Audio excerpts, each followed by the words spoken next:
कैसे हैं आप सब लोग। तो फ्रेंड्स, आशा करता हूं कि आप सब अपने घर पे अपने परिवार समेत स्वस्थ होंगे। तो इस वीडियो में दोस्तों हम ग्रोथ एंड डेवलपमेंट पूरे चैप्टर की सीडीपी ब्रह्मास्त्र सीरीज जो हमने सीरीज चला रखी है आपके किसी भी टीचिंग एग्जाम, चाहे वो सीटेट हो, एसटेट, रीट, केवीएस, DSSS, कोई भी टीचिंग एग्जाम हो, उसके लिए फ्रेंड्स हम ये क्वेश्चन बैंक लेके आए हैं। और इस वीडियो से बाहर आपको एक पर्सन भी देखने को शायद ही मिलेगा। तो फ्रेंड्स, इस वीडियो को शुरू करते हैं और इस वीडियो को आप थोड़ा सा अपनी स्पीड बढ़ाकर भी देख सकते हैं ताकि आपका ज़्यादा टाइम वेस्ट ना हो और आप स्पीड बढ़ा के अपने टाइम को यूटिलाइज कर सकते हैं। और इस चैनल पर आने वाली सभी अपडेट या फिर जो भी वीडियो होगी, जो भी आपके एग्जाम की अपडेट होगी, उसके लिए आप इस चैनल को सब्सक्राइब कर दें। तो फ्रेंड्स स्टार्ट करते हैं। तो फ्रेंड्स पहला क्वेश्चन ये है कि in which of the following stage do children become the active member of their peer groups. तो निम्नलिखित में से किस अवस्था में बच्चा अपने समवयस्क मतलब जो पीयर ग्रुप जो साथीगण होते हैं उसका सक्रिय सदस्य हो जाता है। तो पहला ऑप्शन है अर्ली एडोलेसेंस, चाइल्डहुड, एडोलेसेंस या अडल्टहुड। पूर्व बाल्यावस्था, बाल्यावस्था, किशोरावस्था या प्रौढ़ अवस्था। तो इसमें सक्रिय सदस्य बोला इन्होंने, बिल्कुल सक्रिय सदस्य है, तो इसमें आपका किशोरावस्था आएगा।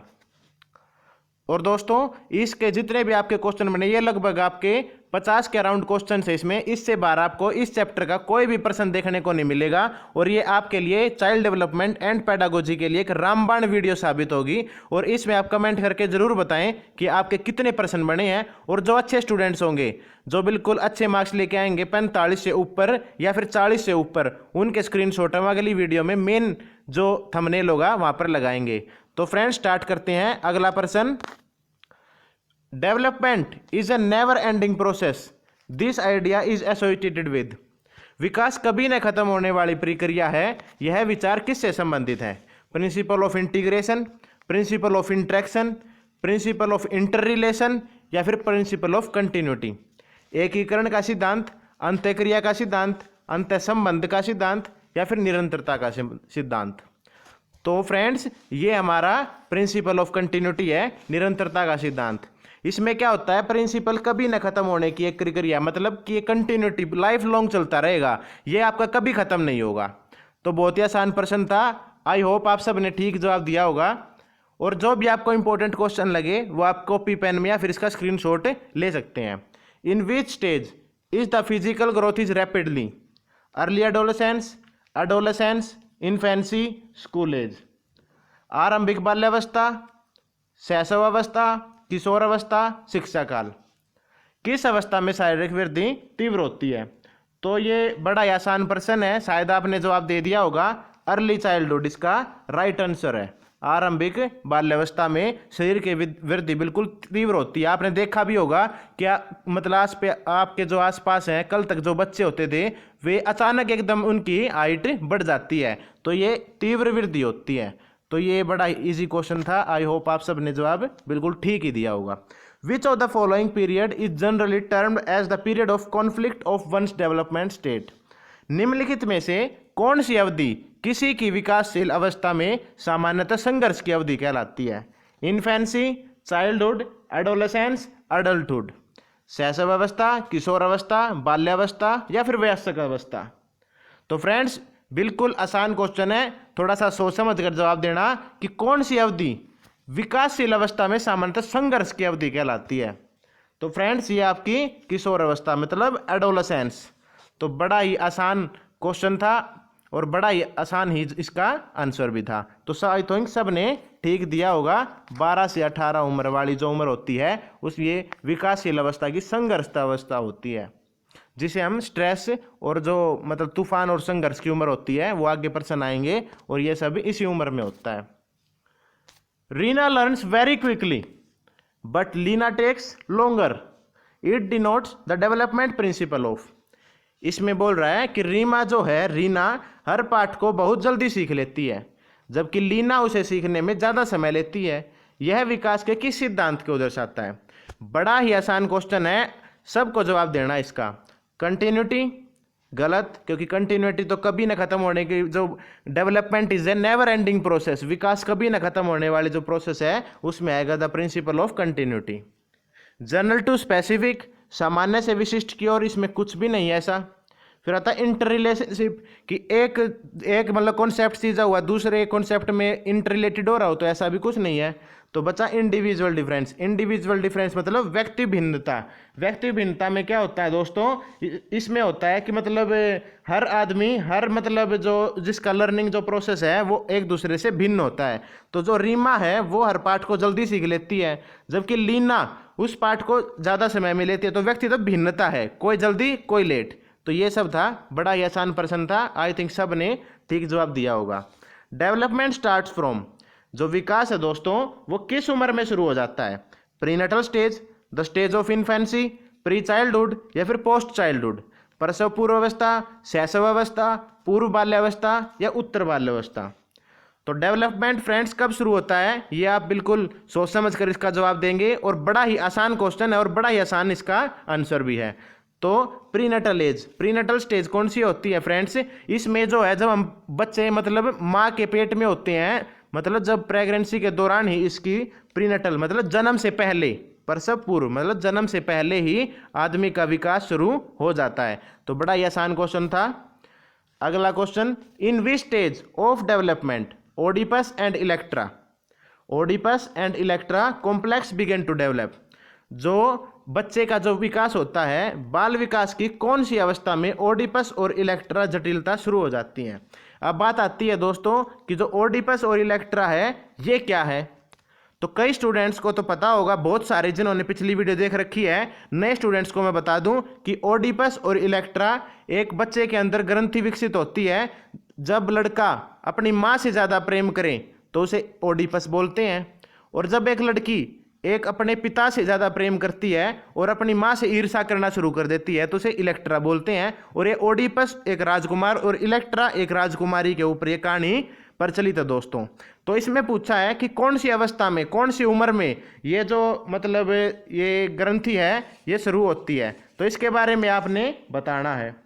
तो कई दोस्तों ने तो बहुत ठीक जवाब दिया होगा, लेकिन जिनको नहीं पता ओडिपस और इलेक्ट्रा के, वे यहाँ पर देख के जान सकते हैं कि चाइल्डहुड स्टेज, जो हमारी बाल्यावस्था है, उसमें ओडिपस और इलेक्ट्रा दो ग्रंथि विकसित होती हैं। जब बच्चा माँ के प्रति या फिर लड़की है तो पापा के प्रति, अपने फादर के प्रति ज़्यादा प्यार दिखाना शुरू कर देती है। बड़ा इजी क्वेश्चन था, आई थिंक सब ने ठीक ही जवाब दिया होगा। Which of the following statement not represent the characteristic of growth. तो फ्रेंड्स इसमें पूछा है निम्नलिखित में से कौन सा कथन वृद्धि की विशेषता का प्रतिनिधित्व नहीं करता? It's a quantitative aspects, it's not measurable, it's not life long process, it denotes only physical development. Only तो दिखते ही आपको यहाँ पे, ये ओनली दिखते ही आपको क्रॉस कर देना है, क्योंकि कई ये होते हैं टैग वर्ड बोलते हैं इनको देखते ही ये पेडागोजी और अप्लाइड जो क्वेश्चन होते हैं चाइल्ड डेवलपमेंट के, उनमें ये ट्रिक जो है एप्लीकेबल होती है। ये मैं आपको एक वीडियो में कराऊंगा। आपको हिंदी में देखेंगे कि वृद्धि की विशेषता का प्रतिनिधित्व नहीं करती, एक मात्रात्मक पहलू है, ये मापने योग्य नहीं है, यह जीवन का जीवन पर्याप्त नहीं है, यह केवल शारीरिक विकास को दर्शाता है। तो दोस्तों इसका जवाब होगा इसका है यह मापने योग्य नहीं है, इट्स नॉट मेजरेबल। ये कोई इसकी क्वांटिटी नहीं है ग्रोथ की, वृद्धि। मेरे हर एक दोस्त को पता होगा कि जो ग्रोथ है, वृद्धि है, उसे हम मेजरेबल मतलब माप सकते हैं। तो ये आपका गलत था, इसलिए आपका ऑप्शन बी ठीक हो जाएगा, क्योंकि हम वृद्धि को देख सकते हैं और माप भी सकते हैं। तो बड़ा ही आसान प्रश्न था, कोई सोचने समझने की आवश्यकता ही नहीं थी। In which stage of child development child shows maximum attraction toward opposite sex. बिल्कुल आसान क्वेश्चन है। क्या पूछा है कि in which stage of child development child shows maximum attraction toward opposite sex? Infancy, childhood, adolescence, adulthood. Hindi वाले students देखेंगे बाल विकास के किस चरण में विपरीत लिंग की ओर आकर्षण दिखता है? शैशवावस्था, बाल्यावस्था, किशोरावस्था या फिर वयस्क अवस्था। तो दोस्तों मेरे हर एक दोस्त को पता होगा कि जो किशोर अवस्था होती है, जो किशोर अवस्था होती है उसमें हम मतलब अपोजिट सेक्स की तरफ ज़्यादा अट्रैक्शन दिखाते हैं। किशोर अवस्था मतलब एडोलेसेंस, 12 से 18 वाली जो उम्र है, 12 से 18। आई थिंक ये सब आपने याद कर लिया होगा, क्योंकि हमारे वीडियो में सारे कंसेप्ट क्लियर हो चुके हैं। ग्रोथ एंड डेवलपमेंट का ईच एवरी पार्ट मेरे हर एक दोस्त को याद होगा जिसने वीडियो अच्छी तरह देख ली होगी। तो आगे देखते हैं, which of the following is not the principle of development. Principle of specific to generally, विशिष्ट सामान्य की ओर। प्रिंसिपल ऑफ कंटिन्यूटी, बिल्कुल ठीक है। प्रिंसिपल ऑफ वेरिएशन मतलब विविधता, हर एक बच्चे में अलग अलग विविधता, कोई ना कोई स्पेशलिस्टी पाई जाती है, बिल्कुल ठीक है। इंटीग्रेशन मतलब एकीकरण, कई पार्ट्स मिलके एक मतलब वर्क को, एक टास्क को कंप्लीट करते हैं, तो ये वाला भी बिल्कुल ठीक है। तो इसमें गलत क्या है, स्पेसिफिक टू जनरल, क्योंकि हमारा जो प्रिंसिपल होता है वो जनरल टू स्पेसिफिक होता है। मतलब ये सारा जो डिफरेंस था, मैंने आपको पिछली वीडियो में जो मेरी चाइल्ड इसकी ग्रोथ एंड डेवलपमेंट की थी उसमें मैंने आपको सब कुछ क्लियर कर रखा है, वहाँ पे जाके आप देख लें। ये हमारा क्वेश्चन बैंक सीरीज है, इसलिए यहाँ पे हम सिर्फ क्वेश्चन लगाएंगे, स्पेसिफिक टू जनरली। और जिन्होंने मेरी ये वीडियो देख रखी है उन्होंने बिल्कुल एक्यूरेट आंसर इसका दिया भी होगा, विशिष्ट से सामान्य का सिद्धांत। तो फ्रेंड्स आगे शुरू करते हैं। Human development is divided into domain such as, ये बड़ा ही मैंने आपको एक ट्रिक भी बताई थी कि आप PSCE इसकी एक ट्रिक याद कर सकते हैं, जिसमें फिजिकल, सोशल, कॉग्निटिव और इमोशनल, ये 3 डोमेन थे। अब हम यहाँ पे चेक करेंगे मानव विकास के क्षेत्रों में क्या विभाजित है, वो यहाँ पर देखिए। फिजिकल ठीक है, कॉग्निटिव ठीक है, इमोशनल बिल्कुल ठीक है, और सोशल। तो फ्रेंड्स हमारा तो पहला ही ऑप्शन बिल्कुल ठीक निकल गया, तो हमें आगे देखने की जरूरत भी नहीं है, और बाकी आप अपनी तसल्ली के लिए एक बार देख सकते हैं। इमोशनल ठीक है, कॉग्निटिव ठीक है, स्पिरिचुअल गलत, सोशल ठीक है, साइकोलॉजिकल गलत, कॉग्निटिव ठीक है, इमोशनल ठीक है, फिजिकल ठीक है। फिजिकल, स्पिरिचुअल गलत, कॉग्निटिव और सोशल ठीक है। तो फ्रेंड्स हमारा जो पहला ऑप्शन है वो बिल्कुल एक्यूरेट है, और यही हमारा बिल्कुल ठीक आंसर भी है। एडोलेसेंट में एक्सपीरियंस, क्या एक्सपीरियंस करते हैं, किशोर किस चीज़ का अनुभव करते हैं। Feeling of satisfaction about life, जो मतलब जीवन के बारे में परितृप्ति, मतलब हमने जो पा लिया वो पा लिया, ये बहुत है नहीं। एडोलेसेंस में, ऐसी उम्र में ऐसा बिल्कुल भी नहीं होता। इस उम्र में तो ये रहता है कि हम पता नहीं क्या पालें। Anxiety and concern about them self, तो दोस्तों ये ऑप्शन बिल्कुल ठीक हो जाएगा। दुश्चिंता और स्वयं से स्त्रोकार, मतलब अपने बारे में चिंता होने लगती है कि हमारा कैरियर का क्या होगा। एडोलेसेंट मतलब जो हमारे किशोर होते हैं, उसमें पता लगता है कि हम अभी 11वीं 12वीं में साइंस लेनी है, आर्ट लेनी है, कॉमर्स लेनी है, और उसके बाद क्या करना और लाइफ में कैसे सेट होना, इसके बारे में अपने आप के अनुसार अपने कैरियर के प्रति एक चिंता बनी रहती है, जिसे हम anxiety and concern about them self के नाम से इस ऑप्शन को जानेंगे। और इसके आपकी तसल्ली के लिए अगले ऑप्शंस भी देख लेते हैं। Feeling of fear about scenes commented in childhood, मतलब जो हमने बालक अवस्था थी उसमें जो कमिटमेंट कर दी थी, जो हमने अपने आप को एक मतलब सीन्स मतलब अपराध कर दिए थे, उसके प्रति जो डर होता है वे होता है नहीं, ये भी बिल्कुल गलत है। फीलिंग ऑफ सेल्फ एक्चुअलाइजेशन, कि हमारी क्या पावर है, हमारे परिवार में क्या औकात है, ये नहीं होता, क्योंकि ये हमारा अडल्टहुड में होता है। तो दोस्तों इसमें दूसरा ऑप्शन बिल्कुल ठीक था। अगले क्वेश्चन की ओर बढ़ते हैं। विच one of the following is an example of fine motor skills. Fine motor skills और ग्रोस मोटर स्किल्स के बारे में मैंने ग्रोथ एंड डेवलपमेंट की जो वीडियो थी उसमें इतनी अच्छी तरह बताया था कि हमारे सारे जो साथीगण हैं वो 1 सेकंड में इसका प्रॉपर जवाब देने के लिए एकदम बिल्कुल रेडी हैं। होपिंग मतलब फुदकना गलत, क्योंकि फाइन मोटर स्किल्स में क्या आता है, सिर्फ जो सूक्ष्म मतलब छोटी छोटी जो मसल्स हैं उसका प्रयोग करते हैं, तो होपिंग में तो हमारी ग्रोस मसल्स यूज हो जाएंगी। तो फिर आता है दोस्तों रनिंग गलत, क्योंकि इसमें भी बड़ी मसल्स यूज हो रही हैं, और क्लाइंबिंग भी गलत। इसमें आएगा आपका राइटिंग लिखना, क्योंकि छोटी छोटी मतलब मसल्स मतलब उंगलियों से जिस काम को टास्क को कंप्लीट कर दिया जाए उसमें हम फाइन मोटर स्किल्स को जोड़ते हैं, ना कि इन सब चीज़ों को, क्योंकि ये हमारी ग्रोस स्किल्स की हैं। तो बड़ा इजी क्वेश्चन था, इतना ध्यान देने की आवश्यकता भी नहीं थी, पर ये आपको ये जो क्वेश्चन था gross and fine motor skills का, ये आपको हर एग्जाम में, हर टीचिंग एग्जाम में आपको जरूर देखने को मिलेगा, ये श्योरिटी है बिल्कुल। अब आता है दोस्तों understanding human growth and development enables a teacher to, मतलब ये कह रहा है कि मानव बुद्धि और विकास मतलब ग्रोथ एंड डेवलपमेंट जो पाठ पढ़ते हैं वो शिक्षक को किस चीज़ के योग्य बनाता है, मतलब हमारे लिए क्यों मददगार है ये चैप्टर। तो इसके बारे में हम देखेंगे कि gain control on learner emotions while teaching, मतलब शिक्षण के समय शिक्षार्थी के संवेगों पर नियंत्रण करना, कि अब बच्चे को कैसे समझाना है, अब बच्चे को मतलब क्या बताना है, तो इसके बारे में नहीं, हमें इमोशंस के ऊपर कंट्रोल नहीं करना। Tell students how they can improve their lifes, बच्चे को अपने जीवन सुधारने के प्रति मतलब एक उत्तेजित करना, उसको बताना, ऐसा भी कुछ नहीं है, ये भी ऑप्शन गलत हो जाएगा। Practice her teaching in unbiased way, निष्पक्ष रूप से अपने शिक्षण अभ्यास करना, नहीं, इतना भी कुछ नहीं है, तो पहली गाइडलाइंस होती हैं। तो दोस्तों जो दूसरा ऑप्शन है, be clear about teaching diverse learners, मतलब कि ग्रोथ एंड डेवलपमेंट पार्ट से हम पढ़ेंगे प्रिंसिपल ऑफ इंडिविजुअल लर्निंग, मतलब कि हर एक आदमी का व्यक्तित्व भिन्नता अलग होती है, हर बच्चा अलग सीखता है, तो इसके बारे में हम पढ़ेंगे कि विविध शिक्षार्थी के शिक्षण के बारे में, मतलब कि be clear about teaching diverse learners, मतलब जो बच्चा है टीचिंग डाइवर्स लर्नर, हर बच्चा अपने बारे में या फिर उसके बारे में अलग सीखता है, इसलिए अलग अलग बच्चों को अलग अलग मेथड से हमें सिखाना होगा क्लासेज में। जब आप स्कूल में जाएंगे, क्लास में जाएंगे, तो वहाँ पर इन चीज़ों पर ज़्यादा फोकस किया जाता है, टीचिंग डाइवर्स लर्निंग और चाइल्ड सेंटर्ड लर्निंग। तो स्टूडेंट्स इस जो ये टॉपिक था, इस क्वेश्चन में इस मतलब जो हमारा प्रश्न था, इसमें सेकंड ऑप्शन बिल्कुल ठीक हो जाएगा। अब अगला अगला क्वेश्चन आता है कि a child coming to preschools, a child coming to preschools for first time cries profusely, मतलब एक बच्चा जब शुरू में पहली बार किसी कक्षा में या फिर प्री स्कूल में, प्ले स्कूल में जाता है, तो वो मतलब बहुत ज़्यादा रोता है।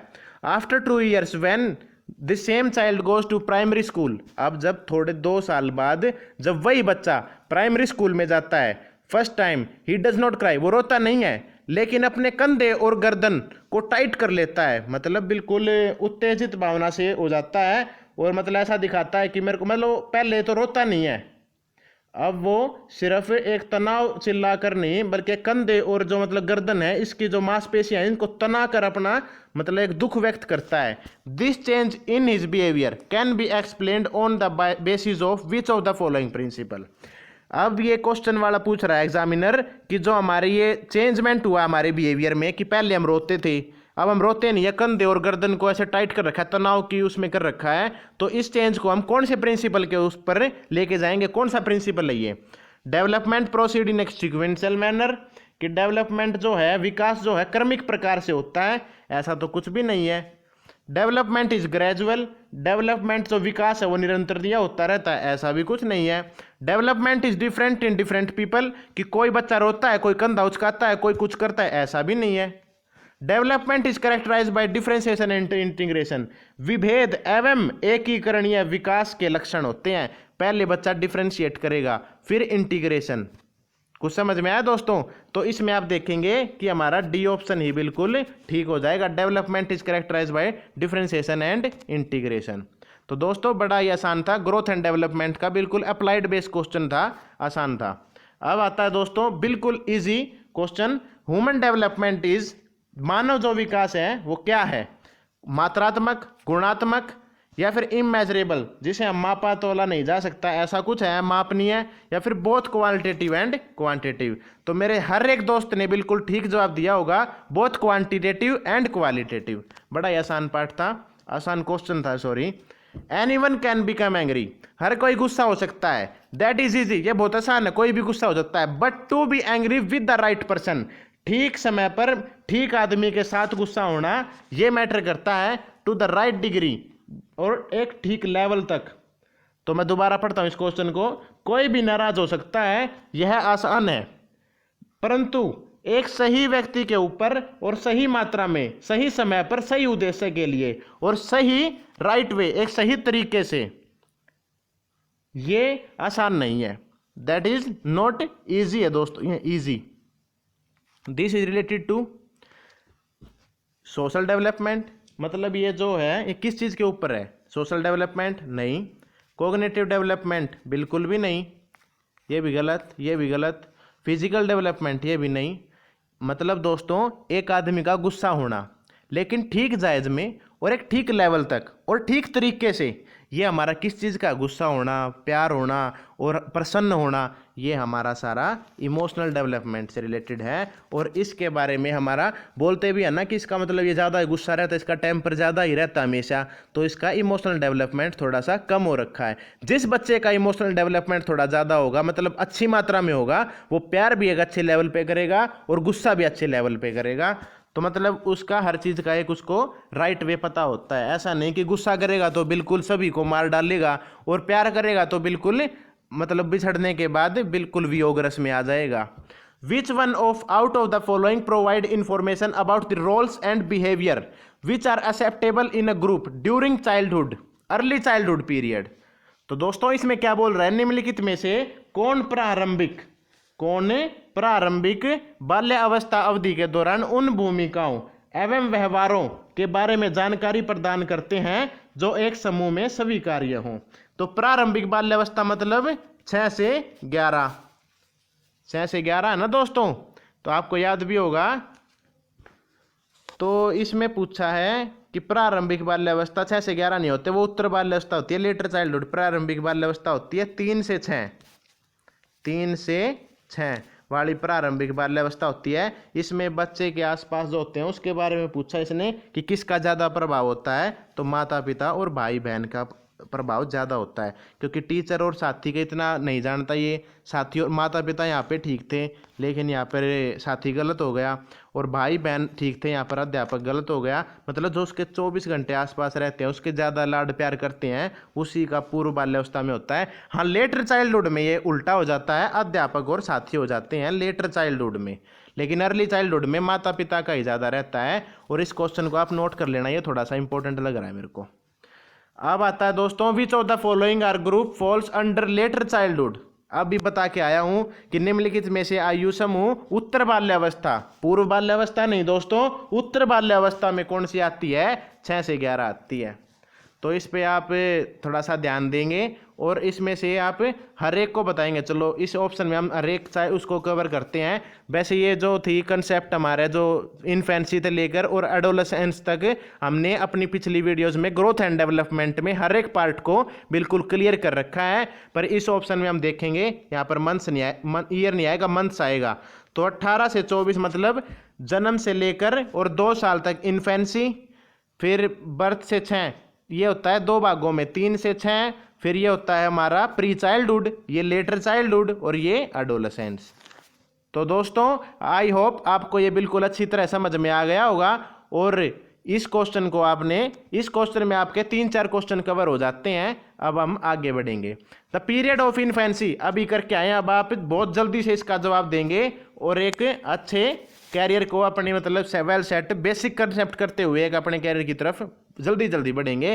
द पीरियड ऑफ इन्फेंसी अभी बता के आया हूँ, birth to 2 years.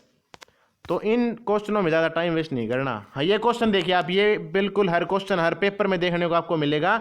In middle childhood speech is more rather than this. इसमें बोल रहा है कि जो हमारा मध्य बचपन काल मतलब मध्य बाल्यावस्था होती है उसमें डैश की बजाय बच्चे की भाषा में डैश होने लग जाती है। तो दोस्तों क्या होने लग जाती है, मतलब जो मध्य बाल्यावस्था है इसमें हमारा सोशलाइज्ड इगोसेंट्रिक सोशलाइज हो जाता है मध्य अवस्था में बच्चा नहीं, क्योंकि जो मध्य बचपन अवस्था है उसमें सोशलाइज नहीं होता। ईगोसेंट्रिक सोशलाइज के बताया, ये ऑप्शन बिल्कुल ठीक नजर आ रहा है। बाकी ऑप्शन को देख लो कि जो मध्य बचपन अवस्था उसमें एनिमिस्टिक जन्म अवस्था बताया था, सोशल अवस्था नहीं, मैच्योर नहीं, ये तो बिल्कुल भी नहीं।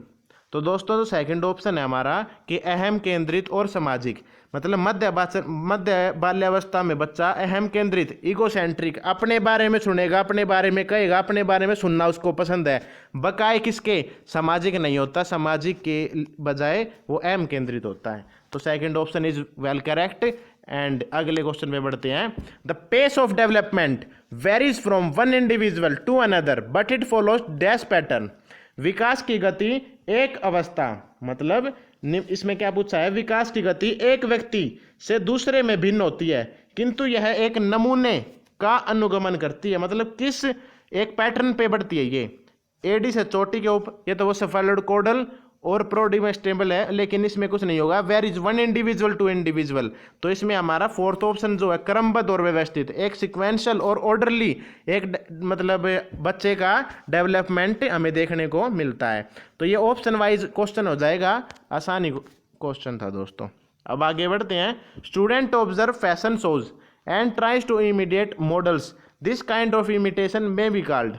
दोस्तों हिंदी में देखेंगे और ध्यान देंगे इस प्रश्न पर, बड़ा ही इंपॉर्टेंट क्वेश्चन है और इस पर आपको ध्यान देना है कि शिक्षार्थी फैशन शो, शिक्षार्थी जो फैशन शो हैं उसमें मॉडल्स का अनुकरण करने की कोशिश करते हैं, इस प्रकार के अनुकरण को डैश कहा जाता है। Primary simulation, secondary simulation, social learning और जनरलाइजेशन। तो कई हमारे स्टूडेंट्स ने तो देख के 1 मिनट में बता दिया होगा कि सर ये हमारा सामाजिक अधिगम है, सोशल लर्निंग है, जो कि हमारी बेंडूरा साहब ने दी है। ये क्वेश्चन गलती से उस चैप्टर का इसमें आ गया, लेकिन आपको जनरल क्वेश्चन था। वैसे इसमें कोई अप्लाइड थ्योरी भी नहीं है कि बच्चा दूसरे मतलब समाज से, मॉडल से देख कर, टीवी से, सोच से देख कर या फिर इंटरनेट वगैरह कहीं से भी देख कर कुछ सीखता है तो वो क्या आता है, सोशल लर्निंग। जनरल क्वेश्चन था दोस्तों, किसी थ्योरी का भी इतना इंटररिलेटेड नहीं था ये। डेवलपमेंट प्रोसीड फ्रॉम, ये तो बिल्कुल ही आसान क्वेश्चन आ गया, इसको तो आप बिल्कुल आसानी से कर देंगे। तो क्या है कि डेवलपमेंट प्रोसीड मतलब क्या पैटर्न फॉलो करता है, तो ये दोस्तों आप देखते ही बताएंगे कि ये सामान्य से विशिष्ट है। 1 मिनट में इस प्रश्न को आप खा जाएंगे बिल्कुल। तो ये आसान ही प्रश्न था। आगे बढ़ते हैं। The cephalocaudal principle of development explains how development proceed from, जो विकास का सिर पदाभिमुख दिशा सिद्धांत व्याख्या करता है कि विकास इस प्रकार आगे बढ़ता है। सेफेलोकोडल किस प्रकार होता है, सेफेलोकोडल और प्रोक्सीमोडिस्टल, ये थ्योरी मैंने आपको बिल्कुल अच्छी तरह इसका कंसेप्ट क्लियर किया था दोस्तों। और इस क्वेश्चन को आप देखते ही 1 मिनट में बताना चाहिए। तो ऑप्शन वाइज इसको देखेंगे, सिर से पैर की ओर, रूरल टू अर्बन मतलब ग्रामीण से शहर की ओर, ये तो कोई बात नहीं, इसको तो आप ऐसे ही काट दीजिए।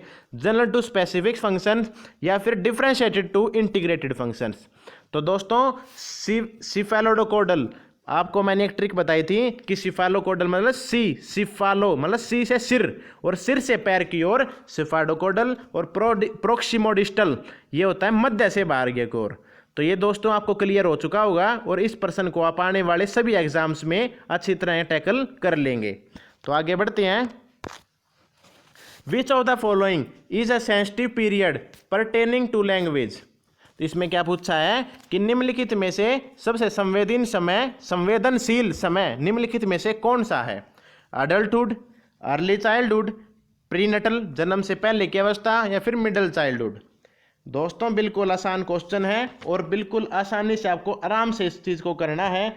और इसमें आप देखेंगे कि जो हमारा सेंसिटिव पीरियड होता है वो अर्ली चाइल्डहुड होता है, 3 से 6 वाला होता है। इसमें बच्चे के आसपास जो भी भाषा, जैसा भी वातावरण और जैसी प्रकृति के लोग होंगे, बच्चे का और उस पर बहुत ज़्यादा प्रभाव पड़ता है। अगर आपके आसपास मतलब आप एब्यूजिंग लैंग्वेज यूज़ कर रहे हो बात बातों में, तो बच्चा इसमें कैचिंग पावर बहुत ज़्यादा हो जाती है। तो इसलिए बोल रहे हैं कि सेंसिटिव पीरियड मतलब ये बहुत ही संवेदनशील होते हैं। इसमें बच्चे को जो सिखाया जाए वो बहुत आसानी से सीख जाता है और इसी में लैंग्वेज डेवलपमेंट भी बच्चे का देखने को मिलता है। और इसी पर्सन में sensitive period of language development ही पूछा था, अर्ली चाइल्डहुड इसका राइट आंसर है।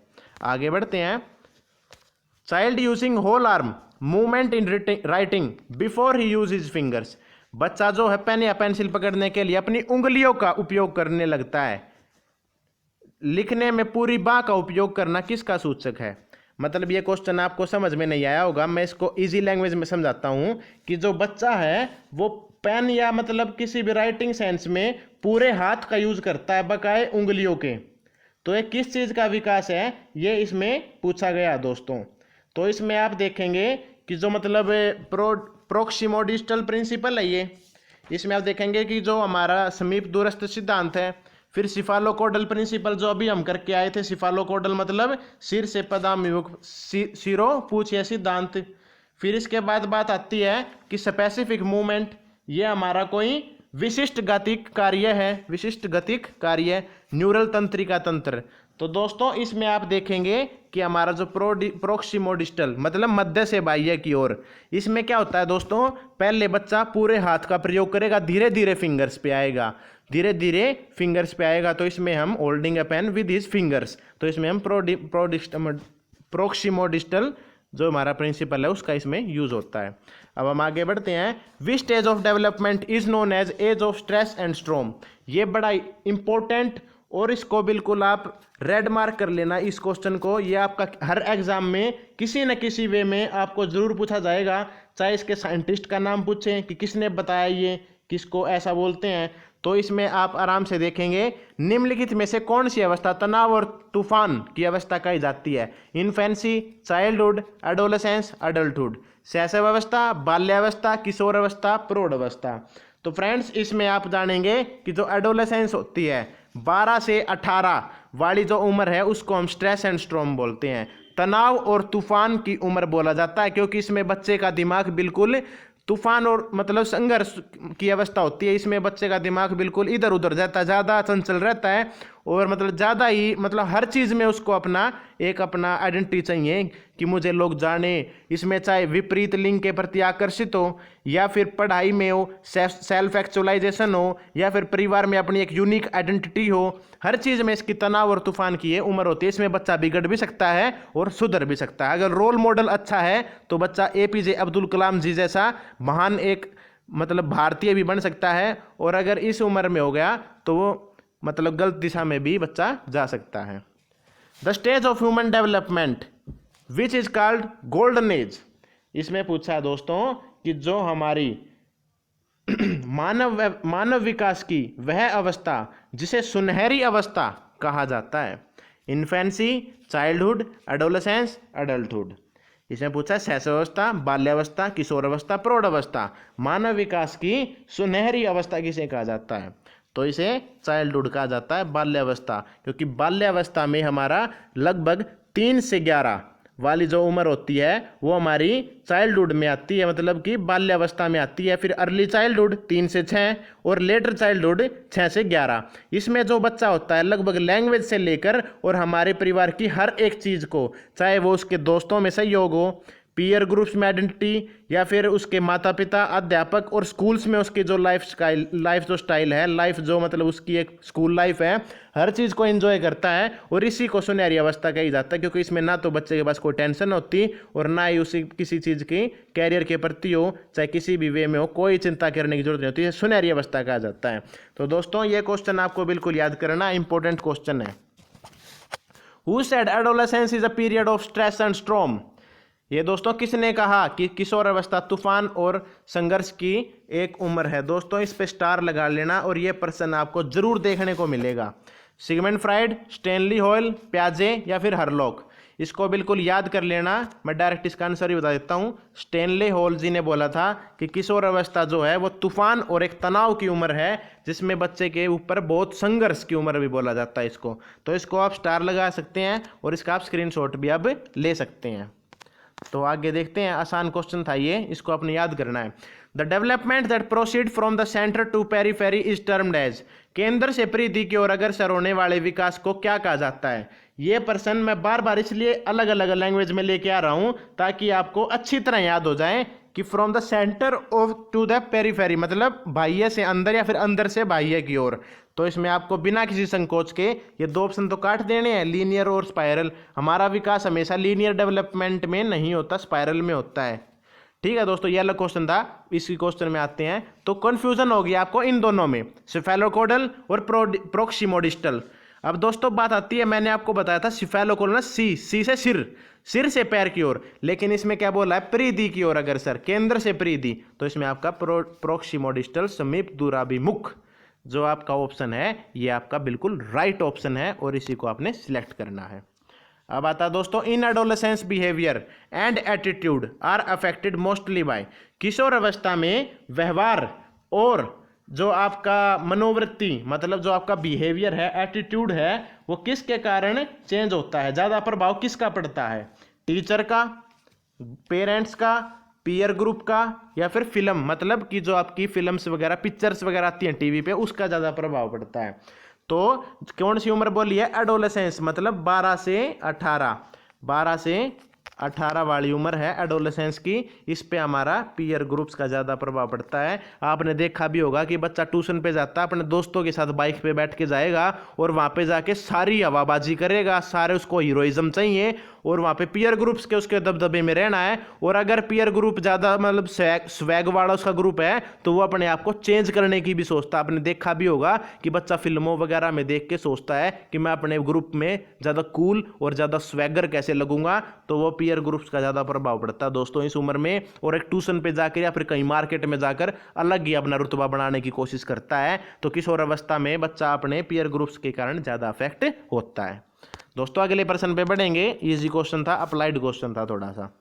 Best method of dealing with adolescent bye parents and teacher is. दोस्तों ये बिल्कुल अप्लाइड क्वेश्चन है। इसमें पूछा है अभिभावकों और अध्यापकों द्वारा किशोर से व्यवहार की सर्वोत्तम विधि कौन सी है।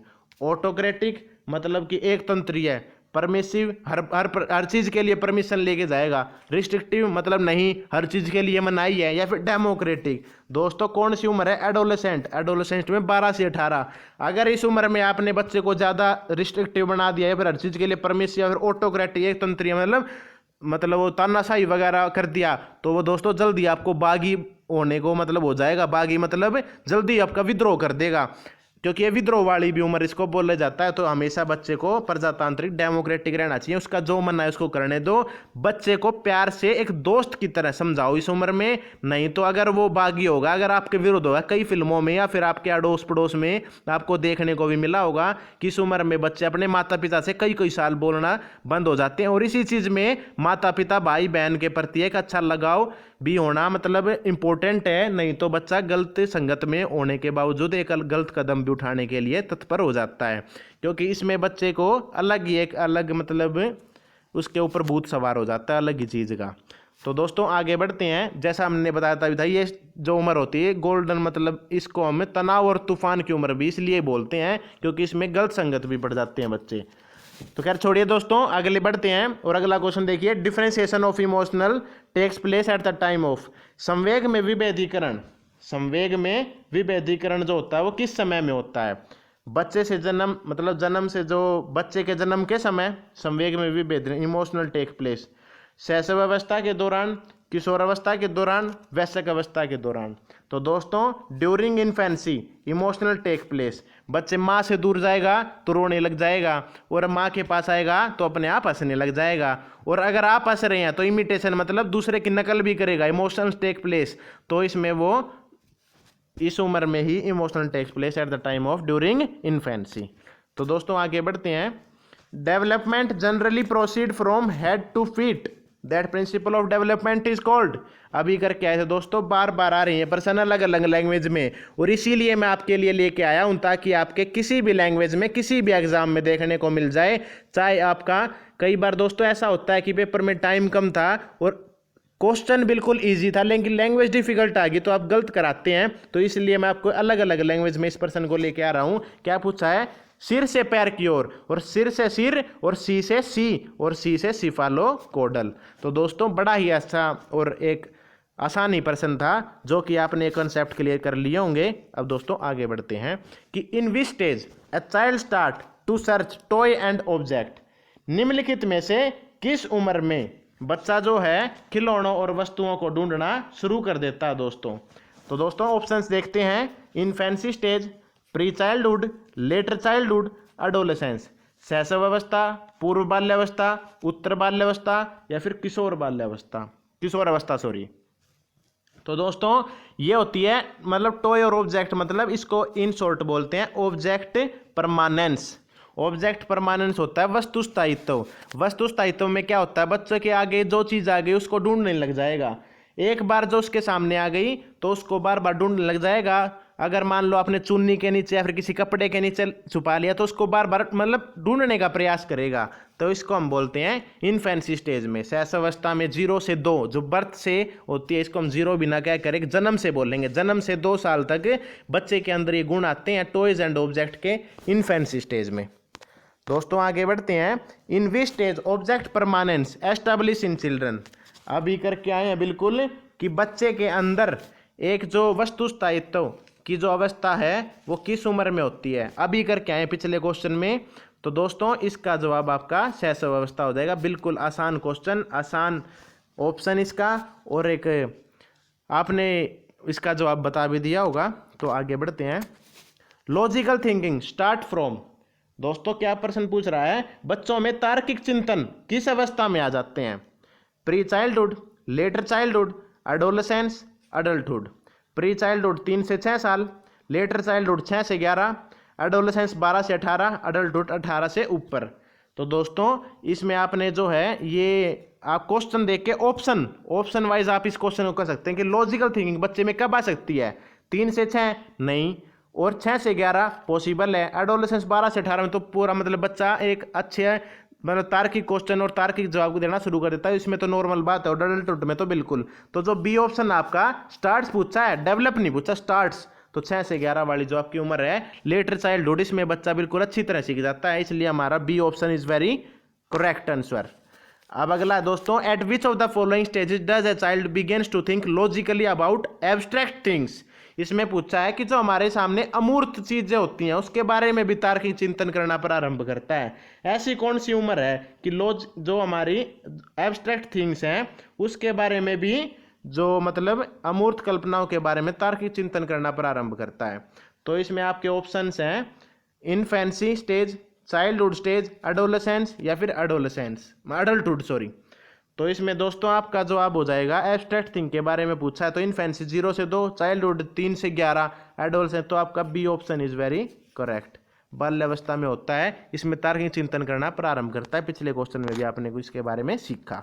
The development of strength, speed and precision in the use of ones arm, legs and other body of muscles is called.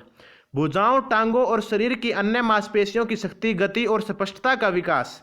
मतलब क्या पूछा आपकी फिजिकल इन द शॉर्ट, आपको 1 मिनट में समझ में भी आ गया होगा कि हमारे किस चीज़ के बारे में पूछ रहा है, फिजिकल डेवलपमेंट। अब दोस्तों बाकी ऑप्शन भी देख लेते हैं। सोशल डेवलपमेंट होता है सामाजिक का इसमें कोई मतलब डिस्कशन नहीं है। मेंटल होता है मानसिक मतलब तार्किक चिंतन करना या फिर किसी को मतलब पजल सॉल्व करना, वो भी इसमें नहीं है। मोटर स्किल्स होता है उंगलियों का motor skill, fine motor skills, gross motor skill मतलब मसल्स वगैरह, फिंगर्स वगैरह इनके बारे में। लेकिन इसने पूछा था स्ट्रेंथ और स्पीड ऑफ द मसल्स, तो ये आपका फिजिकल मतलब शारीरिक विकास के अंदर आ जाएगा। दोस्तों आगे बढ़ते हैं। Acquisition of the ability to behave in accordance with social norms. दोस्तों ध्यान देंगे, इसमें क्या पूछा है कि मतलब सामाजिक मानकों, नियमों, रीति रिवाजों और मूल्यों, आशाओं अनुसार व्यवहार करने की योग्यता आपकी क्या कहलाती है? तो इसमें जो है पहला ऑप्शन है moral development, social development, mental development या फिर लैंग्वेज डेवलपमेंट। दोस्तों आपको इसका जो क्वेश्चन है उसकी लैंग्वेज सुनते ही आपको सारा क्वेश्चन समझ में आ गया होगा कि इसमें जो मतलब परंपराएं होती हैं, जो रीति रिवाज होती हैं उसके बारे में है, तो ये आपका सारा सामाजिक विकास के अंदर आता है। It's social development. जो इस क्वेश्चन में आपने बोला कि इस क्वेश्चन ने बोला कि ये डेवलपमेंट किस चीज़ का है, सोशल नॉर्म्स, कस्टम्स, ट्रेडिशन मतलब जो हमारे रीति रिवाज हैं, तो ये आपको 1 मिनट में आपको समझ में आ गया होगा। अगला क्वेश्चन है दोस्तों, which of the following is the characteristic of the stage of the letter childhood. निम्नलिखित में से उत्तर बाल्यावस्था का लक्षण कौन सा है दोस्तों? 6 से 11 वाले में सेल्फ एजरेशन नहीं दोस्तों, 3 से 6 वाली में होता है पूर्व बाल्यावस्था। समय कंसेप्ट ये भी नहीं। सोशल टेंडेंसी और हीरो वर्सिज्म मतलब वीर पूजा नहीं, ये 12 से 18 वाली में एडोलेसेंस में आता है। तो दोस्तों इसमें सेल्फ जो सामाजिक संकल्पना होती है, सोशल टेंडेंसी, वो इसमें आ जाती है, सामाजिक हो जाता है। मैंने आपको बताया था कि पूरा सामाजिक जो पीयर ग्रुप है उसका जो मतलब सराहना है वो लेटर चाइल्डहुड में आना शुरू हो जाता है। तो इसमें यही पूछा था कि स्टार्ट कब होता है, लक्षण पूछा था इसमें। तो दोस्तों आगे बढ़ते हैं, बड़ा ही आसान क्वेश्चन था, आई थिंक सब ने जवाब दे दिया होगा। The feeling of adolescent, everyone notice that I wore the shirt twice a week is an example of. दोस्तों इसमें मतलब क्वेश्चन में ये बड़ा ही अप्लाइड क्वेश्चन है और इस पे आपने ध्यान देना है कि एक किशोर का यह महसूस करना कि सभी लोगों ने ध्यान दिया है कि उसने जो शर्ट पहनी है वो इस हफ्ते में दूसरी बार पहन ली है। तो दोस्तों आपको समझ में आया होगा कि इसमें बच्चा बड़ा ही मतलब वो हो जाता है कि मैं जो कर रहा हूँ सब मेरे को नोटिस कर रहे हैं। अगर शादी में जाएगा तो एक बटन मान लो ऊपरला मतलब खुला रह गया या फिर बंद है तो वो उसको खोल लेगा और सब देखेगा कि अगर इसने बंद कर लिया तो ये मतलब एक पढ़ाकू बच्चा सा लगेगा, स्वैगर नहीं लगूंगा, मैं कूल नहीं लगूंगा। तो वो सब ये नोटिस करता है कि सभी मेरे को देख रहे हैं और मतलब एक मेरे प्रति एक मैं सेंटर हूँ इस अर्थ का, और अपने बारे में इस ईगो सेंट्रिक उसके अंदर आनी शुरू हो जाती है। तो ये उसकी क्या है, ये कैरेक्टरिस्टिक, इज अवेयरनेस, उसकी जागरूकता है, नहीं। सेल्फ रेगुलेशन, आत्म नियमन, नहीं।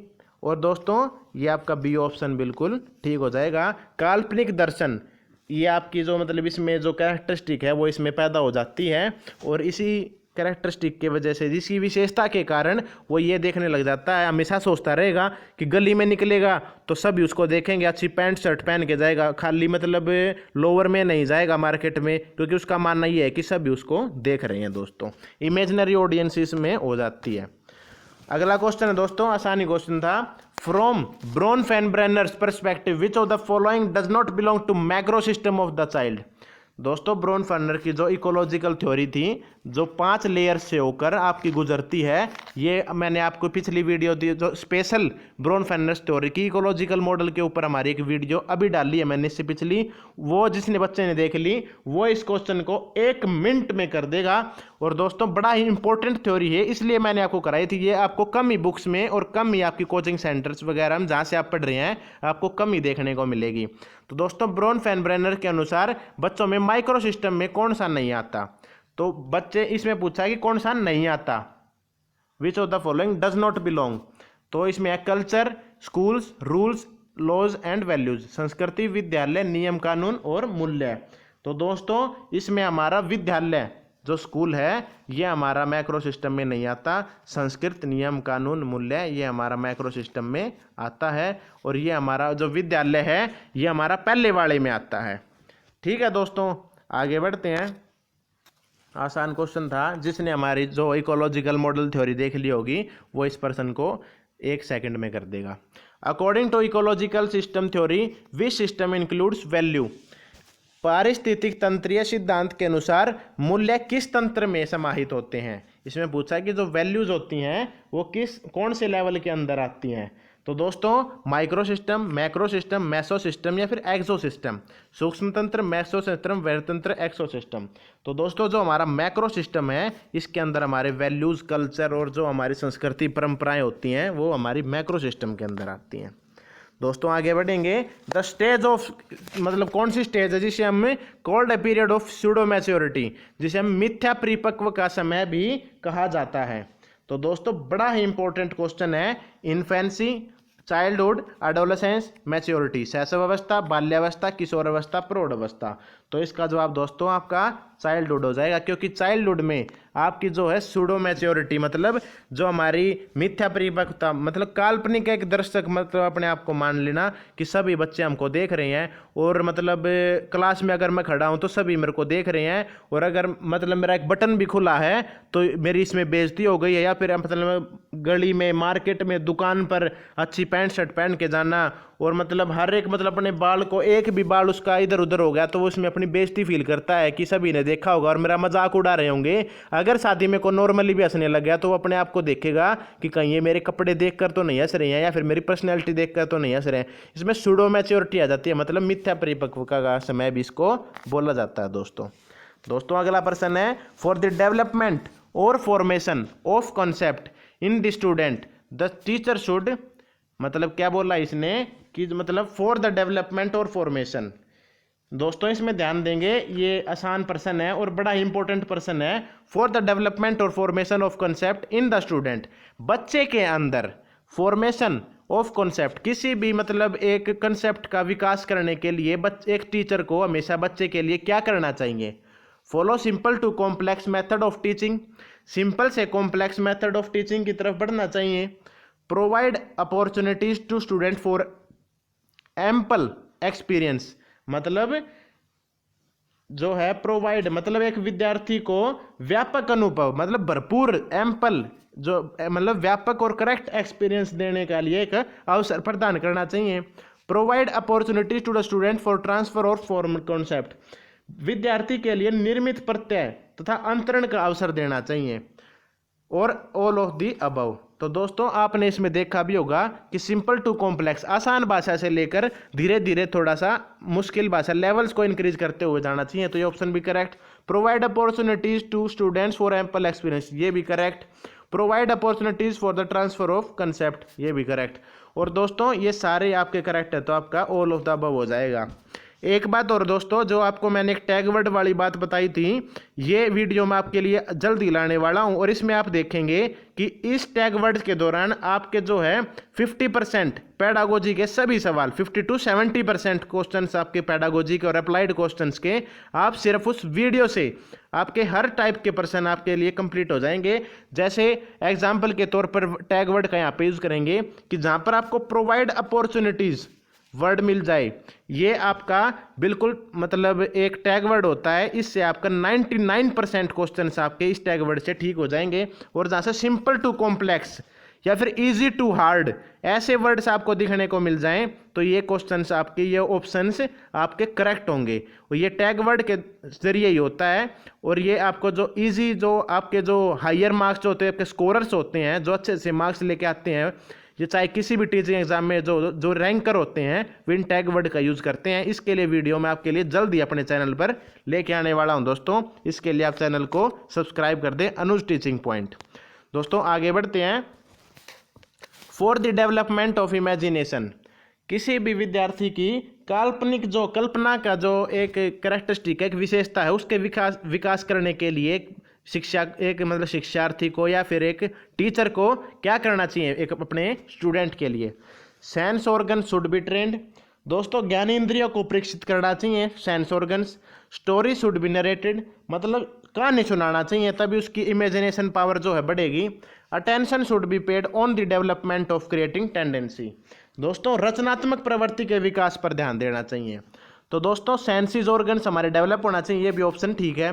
स्टोरी शुड बी नरेटेड, किसी भी बच्चे को काल्पनिक अगर करना, जैसे हमारे अपने बचपन में हमारी नानी या फिर दादी हमें कहानी सुनाती थी राजा रानी की, तो हमें कल्पना करते थे कि राजा जो होगा उसने ताज पहन रखा होगा और रानी जो होगी उसने बड़ा सा एक लहंगा पहन रखा होगा और उसके पीछे 2-3 दासियाँ भी होंगी उसकी जो मदद करने के लिए। तो दोस्तों हमारी जो है इमेजिनेशन पावर बढ़ती थी, हमारी कल्पना बढ़ती थी। तो दोस्तों हमारा सेकंड ऑप्शन भी बिल्कुल ठीक हो जाएगा। और attention should be paid on development of creative tendency, दोस्तों बच्चे के क्रिएटिव मतलब एक क्रिएटिव मतलब रचनात्मक जो हमारे विकास होता है, जिससे बच्चा क्रिएटिव बनता है, उस चीज़ पर भी हमें बच्चे के डेवलपमेंट के लिए एक मतलब जोर देना चाहिए। तो दोस्तों हमारा तीसरा ऑप्शन भी ठीक हो जाएगा। और तीनों ही ठीक हो जाएंगे तो हमारा all of the above activities बिल्कुल ठीक हो जाएगा। निम्नलिखित में से सभी टेंडेंसी हमें बच्चे के विकास करने के लिए बच्चे के ऊपर जोर देना चाहिए दोस्तों। तो ये ऑप्शन बिल्कुल ठीक हो जाएगा।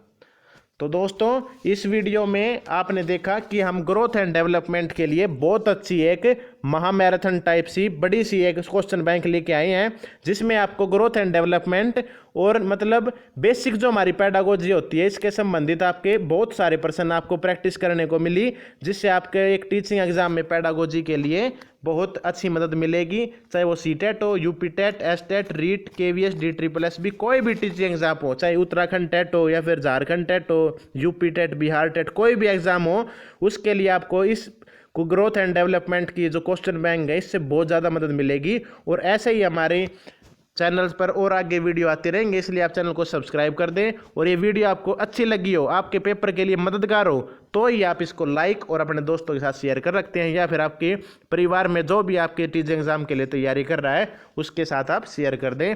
तो दोस्तों इस वीडियो में आपने अपने आप को एग्जामिन भी किया होगा कि आपके कितने मार्क्स बने हैं, और आपको अपनी जो मतलब टू चेक यूर सेल्फ, अपने आप को एक चेक कर लिया होगा कि हमारी इतनी औकात है, हमें और इम्प्रूव करना है, या फिर हमें मतलब ओवर कॉन्फिडेंस हो रखा था लेकिन मार्क्स नहीं आते। तो अप्लाइड बेस्ड क्वेश्चन भी इसमें आपने ट्राई किए होंगे। तो दोस्तों इस वीडियो में आपको मदद मिली हो तो इसको लाइक करें। और दोस्तों इस वीडियो में इतना ही। जय हिंद, जय भारत।